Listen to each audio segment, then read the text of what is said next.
Hello students, welcome back to Pragati Mantra classes. My name is Shivangi Agarwal.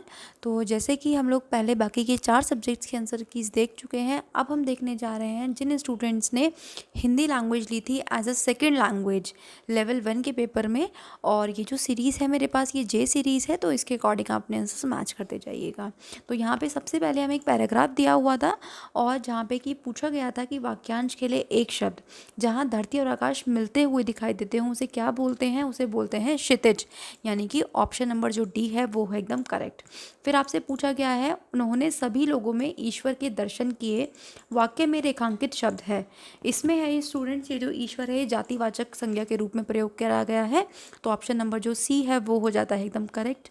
फिर पूछा गया था, उन्होंने अपने जन कल्याणकारी कार्यों से लोगों के दिलों पर शासन किया। यहाँ पे काल पूछा गया था, तो ये काल है सामान्य भूतकाल, यानी कि ऑप्शन नंबर सी। फिर आपसे तिरस्कृत शब्द का संधि विच्छेद पूछा गया था, तो ये है स्टूडेंट्स तिरह प्लस कृत, यानी कि ऑप्शन नंबर डी। फिर आपसे एक पद्यांश दिया हुआ था आपको, और इसके बेसिस पे आपको 65 से लेके 69 तक आंसर्स देने थे। तो देखते हैं इन्हें। तो यहाँ पे बीती विवावरी के बारे में पूछा गया है कि बीती विवावरी में किसका वर्णन किया गया है, तो ये करा गया है बालिका का वर्णन, यानी कि ऑप्शन नंबर बी। फिर आपसे पूछा गया है कि प्रस्तुत कविता में किसे जगाने के लिए कहा गया है, तो वो कहा गया है आली को, यानी कि जो ऑप्शन नंबर सी है। ये तो आपको डायरेक्टली आपकी सेकेंड लास्ट लाइन में दिया भी हुआ था, तो ऑप्शन नंबर सी यहाँ पे बन जाता है एकदम करेक्ट।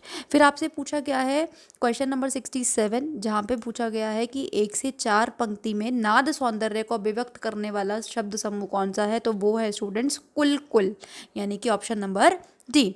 फिर आपसे पूछा गया है मधु मुकुल नवल रस गागरी काव्य पंक्ति का मुख्य अलंकार, तो ये है स्टूडेंट्स रूपक अलंकार, यानी कि ऑप्शन नंबर बी। फिर आपसे पूछा गया है संपूर्ण कविता में उद्बोधन है, तो ये है स्टूडेंट्स निष्क्रियता से सक्रियता की ओर गमन हेतु, यानी कि ऑप्शन नंबर सी।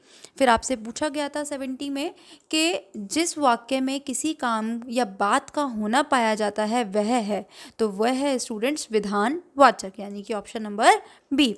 फिर कारक को प्रकट करने वाले प्रयुक्त किया जाने वाला चिन्ह कहलाता है, तो ये कहलाता है स्टूडेंट्स ऑप्शन नंबर सी, यानी कि परसर्ग।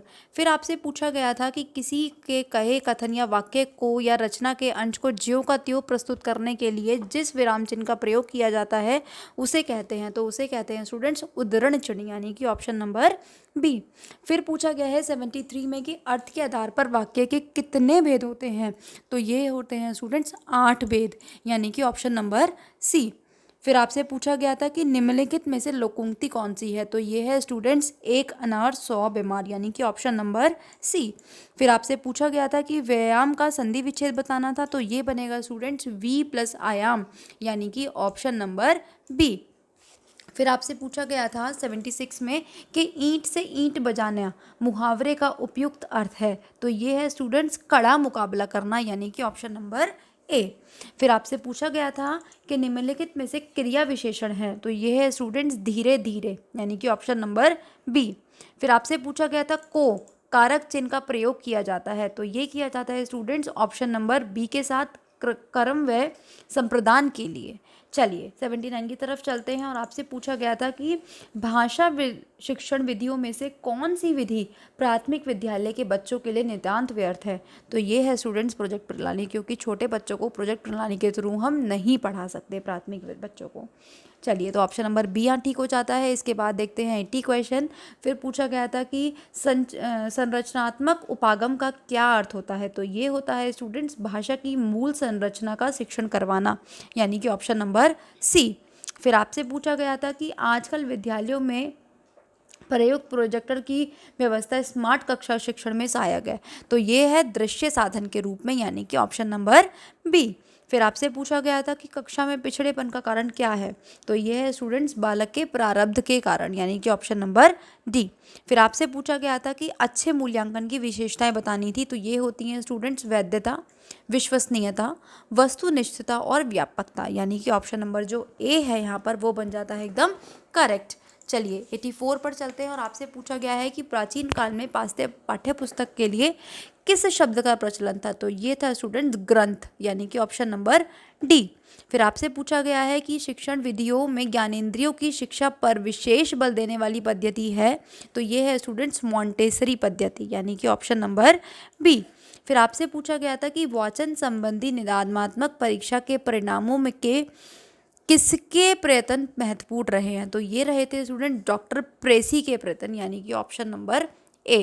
फिर आपसे पूछा गया था कि वाचन की निदानात्मक परीक्षा में यांत्रिक यथार्थता को मापने के लिए बेलाट की परीक्षा में कितने सामान्य शब्द हैं जिनको पढ़ने के लिए 1 मिनट का समय निर्धारित किया जाता है। स्टूडेंट्स, इस क्वेश्चन को अभी आप डाउट में रखेंगे, इसका आंसर आपको ऑफिशियल आंसर की आने के बाद ही पता चल पाएगा। चलिए 88 की तरफ चलते हैं और यहाँ पे पूछा गया है कि लिखने की शिक्षण विधि में पेस्टोलॉजी विधि है, तो ये है स्टूडेंट्स वर्णों के छोटे छोटे खंड कर उनको खंडों का योग करना, यानी कि ऑप्शन नंबर ए। चलिए 89 पर चलते हैं और यहाँ पे पूछा गया है कि संरचनात्मक उपागम में शिक्षण में F.G. फ्रेंच ने 3 सिद्धांत दिए हैं, ये क्रमशः हैं, तो ये है स्टूडेंट्स वाचन पर बल देना, भाषाई आदतों का विकास करना और छात्रों में क्रियाशीलता, यानी कि option number A. Last question हमारी सीरीज का यहाँ पे पूछा गया है कि इस विधि में अध्यापक स्वयं ही नाटक का वाचन करता है, किंतु यह वाचन वस्तुतः वाचिक अभिनय होता है और पात्रों के अनुकूल भाषा में उतार चढ़ाव आता रहता है।